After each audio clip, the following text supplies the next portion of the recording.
নমস্কাৰ আপোনালোকে চাইছে এনি লাইভ পঞ্চায়ত নিৰ্বাচন 2025 ইতিমধ্যে শাসক বিৰোধীৰ প্ৰচাৰ তুংগত উঠিছে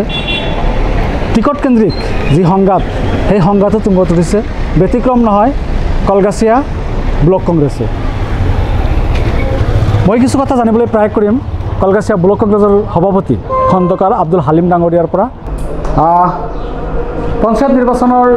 যি কুচকাৱাজ চলি আছে প্ৰচাৰ মাধ্যমত ইতিমধ্যে টিকট কেন্দ্ৰিক যি সংঘাত কংগ্ৰেছৰ গা কৰি উঠিছে ব্যতিক্ৰম নহয় কলগাছিয়া ব্লক কংগ্ৰেছৰ ইতিমধ্যে কেইবাজনো মণ্ডল কংগ্ৰেছৰ সভাপতি দল ত্যাগ কৰিছে কি ক'ব এই সম্পৰ্কে ধন্যবাদ মই সংবাদ মাধ্যমৰ কৰ্মীসকলক মই ধন্যবাদ জনাইছোঁ আপুনি কৰা প্ৰশ্ন মই কোনো মণ্ডল কংগ্ৰেছে তেনেকৈ কোনো পদত্যাগ কৰা নাই যিখিনি মণ্ডল কংগ্ৰেছৰ পৰা আমি হেৰি বিচাৰিছোঁ মানে দলীয় প্ৰাৰ্থিত্ব পাইছে যেনেকৈ চিগনি মণ্ডল কংগ্ৰেছৰ সভাপতিক আমি আঞ্চলিক সদস্য পদ হিচাপে মানে প্ৰাৰ্থিত্ব দিয়া হৈছে আৰু তাপেশ্বৰা গাঁও পঞ্চায়তৰ আমাৰ যিজনী মণ্ডল সভানেত্ৰী আছিল তেখেতৰ চাকৰি হোৱাৰ কাৰণে তেখেতে ৰিজিগনেশ্যন দিছে কিন্তু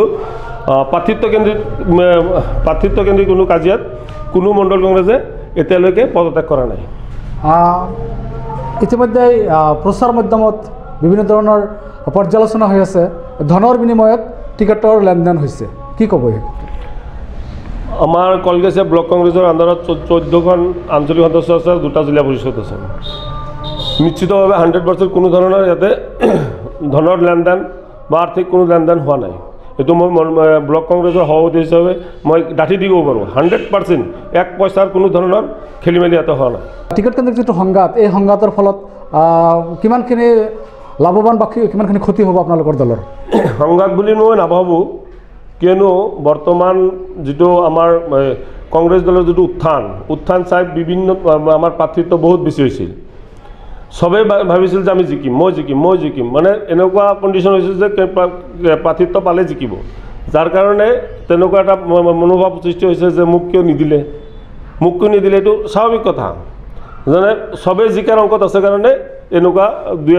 দুই চাৰিজনে যে যিখিনি মন্তব্য দিছে সেইখিনিয়ে আৰু অভিযোগ আহিছে যে ধনৰ বিনিময়ত টিকটৰ লেনদেন হৈছে আৰু অনুপযুক্ত প্ৰাৰ্থীক প্ৰাৰ্থিত্ব প্ৰদান কৰা হৈছে আপোনালোকক নিশ্চিতভাৱে মই ব্লক কংগ্ৰেছৰ তৰফৰ পৰা এখন লিষ্ট দিয়া হৈছে আপোনালোকে লিষ্টখন চালি জাৰি চাই কোনজন প্ৰাৰ্থী মানে অযোগ্য বুলি আপোনালোকে বিবেচনা কৰে আপোনালোকে নিজে চাব কোনোবাই ক'ব পাৰে কিন্তু ইয়াতকৈ ভাল কেণ্ডিডেট যিখিনি আমি প্ৰাৰ্থিত্ব দিছোঁ তাতকৈ থাকিব পাৰে ডাঙৰ কথা নহয় কিন্তু আমি যিখিনি দিছোঁ আমি ব্লক কংগ্ৰেছৰ পৰা 100% উপযুক্ত প্ৰাৰ্থীক প্ৰাৰ্থিত্ব দিয়া হৈছে কিমানটা গাঁও পঞ্চায়তত প্ৰাৰ্থিত্ব প্ৰদান কৰিছে আৰু কিমানটা জিলা পৰিষদত প্ৰাৰ্থিত্ব কৰিছে কলগাছিয়া মন্দিয়া সমষ্টিৰ পৰা আমাৰ 26খন আঞ্চলিক পঞ্চায়ত আছে আৰু 4খন জিলা পৰিষদ আছে 4খন জিলা পৰিষদৰ দুটা জিলা পৰিষদ কলগাছিয়া ব্লক কংগ্ৰেছৰ আণ্ডাৰত পৰে আৰু 14খন আঞ্চলিক পঞ্চায়তৰ সদস্য পৰে আমি কলগাছিয়া ব্লক কংগ্ৰেছৰ তৰফৰ পৰা আমি 14খন আঞ্চলিক পঞ্চায়ত আৰু 2খন জিলা পৰিষদৰ প্ৰাৰ্থী আমি প্ৰাৰ্থিত্ব দিছোঁ কিমানটাত জয়ী হ'ব নিশ্চিতভাৱে 100% আমি আশা কৰিছোঁ আঞ্চলিক পঞ্চায়ত গঠন কৰিব পাৰিব নিশ্চিতভাৱে 100% জিলা পৰিষদ আমি কংগ্ৰেছ দখল কৰিম আপোনালোকৰ মূল মন্ত্ৰ কি হ'ব প্ৰচাৰৰ মূল মন্ত্ৰ কি হ'ব প্ৰচাৰৰ মূল মন্ত্ৰ হ'ল চাওক যোৱা 5টা বছৰত বিজেপি চৰকাৰৰ অধীনত পঞ্চায়ত আছিল কোন পঞ্চায়তত কেনেকুৱা ডেভেলপমেণ্ট হৈছে সেইটো আপোনালোকে নিশ্চিতভাৱে জানে ইয়াৰ আগত যে কংগ্ৰেছ চৰকাৰ আছিল কংগ্ৰেছ চৰকাৰৰ সময়ত আমাৰ পঞ্চায়ত কিমান ডেভেলপমেণ্টৰ কাম হৈছিল সেইখিনি আপোনালোকে নিশ্চিতভাৱে জানে গতিকে আমি ৰাইজে সিদ্ধান্ত লৈছে যে কংগ্ৰেছৰ পঞ্চায়ত গঠন হ'লেহে আমাৰ ডেভেলপমেণ্ট হ'ব আমাৰ গ্ৰাম অঞ্চলত উন্নয়ন হ'ব সেইকাৰণে আমি এতিয়া ধৰক আমাৰ যে কংগ্ৰেছৰ উত্থান হৈছে একমাত্ৰ এটা ইছ্যু যে কংগ্ৰেছেহে উন্নয়ন বিচাৰে প্ৰিয় দৰ্শক আপোনালোকে চাই আছিল এনি লাইভ ইতিমধ্যে কলগাছিয়া ব্লক কংগ্ৰেছৰ সভাপতিয়ে কি মন্তব্য কৰিলে আপোনালোকে